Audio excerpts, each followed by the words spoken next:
Assalamualaikum, bersama saya Muhammad Syarizam Awang dalam Berita Pagi Sabah 15 April 2022. Timbalan Ketua Menteri Datuk Seri Panglima Bung Mokhtaradin menyambut baik kenaikan pemberian khas kepada kerajaan negeri di bawah perkara 112D Perlembagaan Persekutuan. Katanya pengumuman kadar kenaikan pemberian khas sebanyak 4.7 kali ganda daripada 26.7 juta ringgit kepada 125.6 juta ringgit bagi tahun ini merupakan khabar gembira untuk rakyat Sabah. Menurut kenyataan Datuk Bung Mokhtar, melalui kenaikan itu, lebih banyak program pembangunan dapat dilaksanakan demi kepentingan dan kesejahteraan rakyat negeri ini. Bagaimanapun beliau berharap sistem penyampaian kepada kadar kenaikan pemberian khas itu dibuat secara sistematik bagi memastikan dana yang disediakan dapat dimanfaatkan sepenuhnya untuk tujuan pembangunan di Sabah. Sementara itu, Menteri Pelancongan Kebudayaan dan Alam Sekitar, Datuk Jafri Arifin, melihat kenaikan amaun dana khas itu menunjukkan keprihatinan Kerajaan Persekutuan dalam mengukuhkan hubungan baik dengan kerajaan negeri. Ini menampakkan hubungan yang baik di antara Kerajaan Persekutuan dan kerajaan negeri, dan kita mengharapkan dengan kenaikan ini mampu sekurang-kurangnya menambah peruntukan kepada pembangunan yang tertinggal banyak di negeri Sabah ini. Beliau berkata demikian ketika diminta mengulas mengenai kenaikan tersebut dalam sidang media sempena majlis berbuka puasa dan penyampaian sumbangan Kementerian Pelancongan Kebudayaan dan Alam Sekitar Kepkas di Kota Kinabalu. Dalam majlis ini, Kepkas turut menyampaikan sumbangan sebanyak RM5,000 kepada Pusat Jagaan Rumah Anak Yatim dan Asnaf As-Sakinah dan Caring for Future Malaysia Children Home serta RM6,000 kepada Persatuan Pemuzik dan Penggiat Seni Negeri Sabah.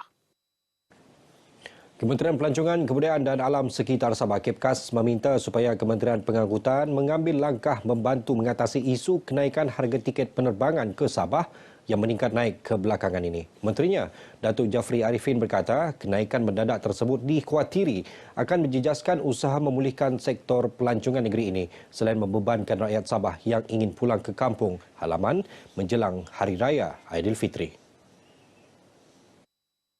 Jelas Datuk Jafri, akses utama ke Sabah adalah melalui laluan udara. Sumbangan itu adalah wajar perkara tersebut diberi perhatian. Kerajaan negeri memandang serius dan meminta kalau boleh Kementerian Pengangkutan Malaysia melihat dan berbincang dengan operator-operator penerbangan ini kalau boleh tidak menaikkan dengan harga yang begitu melambung tinggi sehingga mengakibatkan ramai pelancong dan juga kita punya rakyat yang mau balik ke Sabah tergendala. Sebelum ini, Kerajaan Gabungan Rakyat Sabah GRS Barisan Nasional BN juga telah menggesa Kerajaan Persekutuan melalui Kementerian Pengangkutan untuk melihat perkara tersebut agar pengurangan tambang penerbangan domestik dapat dilakukan. Kumpulan Desa menjadi syarikat berkaitan kerajaan GLC pertama di Sabah yang memiliki bangunan pintar kecerdasan buatan AI. Bangunan itu merupakan usaha sama antara Desa Lestari Sendirian Berhad dan syarikat Globes Sendirian Berhad. Menara desa ini ada beberapa ciri yang unik. Pertamanya, dia dibangun bersama dengan rakan ataupun joint venture partner. Kedua keunikan dia ialah bangunan ini antara bangunan pertama di Sabah yang akan dilengkapkan dengan kemudahan AI. Menteri Kerajaan Tempatan dan Perumahan Datuk Seri Panglima Masidi Manjun merangkap Menteri Kewangan II bercakap kepada pemberita selepas mewakili Ketua Menteri Datuk Seri Panglima Haji Jinor merasmikan Majlis Pecah Tanah Menara Desa Bangunan Korporat Desa di Kolombong. Terdahulu ketika Datuk Masidi membacakan ucapan Ketua Menteri Datuk Seri Panglima Haji Jinor, beliau berharap kumpulan desa menjalankan tanggungjawab sebagai GLC membantu menyediakan peluang pekerjaan dan melengkapkan masyarakat setempat dengan kepakaran yang diperlukan. Dalam majlis sama, Datuk Masidi menyaksikan pemeteraian Memorandum Perjanjian Usaha Sama antara Desa Lestari Sendirian Berhad diwakili pengerusi Desa Group Aksya Nasrah dan Globes Sendirian Berhad yang diwakili Ketua Pegawai Eksekutifnya, Benny Eng. Seorang penjawat awam mengalami kerugian RM316,150 selepas diperdaya dengan sindiket Macau Scam. Mangsa 41 tahun dikatakan menerima panggilan daripada seorang lelaki yang memperkenalkan dirinya sebagai pegawai Lembaga Hasil Dalam Negeri LHDN. Menurut kenyataan Ketua Polis Daerah Ranau, DSP Simeon Lomudin, mangsa dimaklumkan mempunyai cukai tertunggak sebanyak RM18,000 dan perlu diselesaikan segera bagi mengelak diisytihar muflis, namun mangsa menafikan tunggakan berkenaan. Sindiket terbabit kemudiannya menyambungkan mangsa ke talian yang didakwa Ibu Pejabat Polis Kuantan. Modus operasi sindiket tersebut adalah meminta mangsa mengisi maklumat perbankan kepada satu pautan bank negara Malaysia. Hasil semakan mangsa mendapati 17 transaksi dari akaunnya ke akaun orang lain. Kes disiasat di bawah Seksyen 420 Kanun Keseksaan.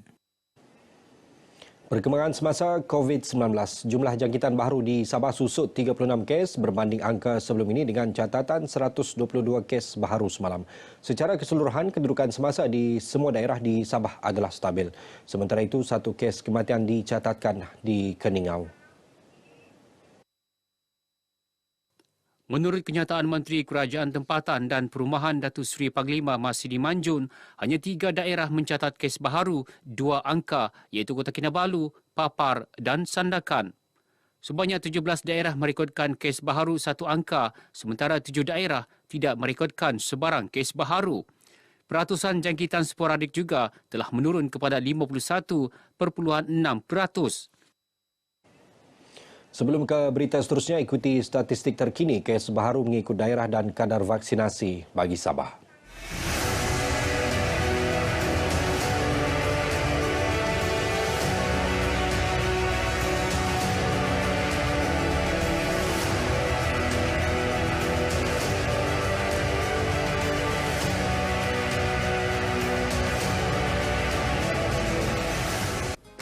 Produk dan jenama anda kurang dikenali? Mahu tingkatkan lagi hasil jualan? Terokai peluang pakej pengiklanan produk dan perkhidmatan anda di Radio RTM Sabah dengan kadar harga iklan serendah RM60. Anda boleh memilih Sabah FM, Sabah BFM, Sandakan FM, Tawau FM dan Keningau FM. Untuk keterangan lanjut, hubungi kami di talian atau boleh email kami di dan kunjungi Facebook rasmi kami RTM Sabah.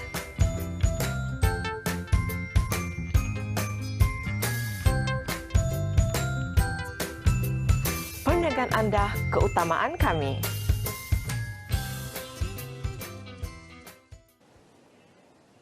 Jabatan Pendidikan Negeri JPN Sabah melancarkan Pelan Perancangan Pembangunan 5 Tahun Infa atau PERAPI 2022-2026. Majlis pelancarannya disempurnakan Pengarah Pendidikan Negeri Datuk Misrin Radin dalam Majlis Perhimpunan Bulanan JPN Sabah Zon 2 2022 di Sandakan. Bercakap dalam sidang media, Datuk Mistirin berkata, PERAPI akan menjadi dokumen perancangan pembangunan infrastruktur negeri yang akan menterjemahkan penyelarasan antara pejabat pendidikan daerah PPD, JPN dan Kementerian Pendidikan ke arah pengukuhan hala tuju pembangunan pendidikan lebih seimbang dan holistik. Perancangan tu kami selaraskan dengan perancangan oleh bahagian EPRD di Kementerian Pendidikan Malaysia, terutama dari segi data, kutipan data dan kita ada peluncuran untuk menangani sekolah daif, menangani isu-isu tanah dan sebagainya. Jelas Datuk Mistirin, PERAPI juga akan melihat perancangan peluncuran untuk pembangunan sekolah baharu, terutama di kawasan yang berkepadatan tinggi bagi menampung pertambahan murid. Pusat Zakat Sabah menyalurkan sumbangan sebanyak RM516,600 kepada 1,722 ketua isi rumah KIR dalam kawasan Dewan Undangan Negeri Dun Balong dan Dun Apas. Bantuan itu memberi fokus kepada golongan miskin, anak yatim, warga emas, orang kurang upaya, ibu tunggal dan penduduk luar bandar. Adun Balong Hamil Dawang berkata bantuan zakat kepada golongan berkenaan merupakan usaha berterusan Pusat Zakat Sabah sempena menyambut kehadiran Ramadan sekaligus meringankan beban penerima terlibat. InsyaAllah mudah-mudahan dengan bantuan yang diberikan oleh Pusat Zakat ini nanti akan dapat meringankan beban pada masyarakat yang menerima dan kita berharap bantuan ini akan dapat digunakan sebaik mungkin untuk keluarga. Beliau berkata demikian kepada pemberita selepas menyampaikan bantuan zakat kepada penerima berkenaan di Masjid Al-Firdaus, Kampung Balong Kokos, Tawau.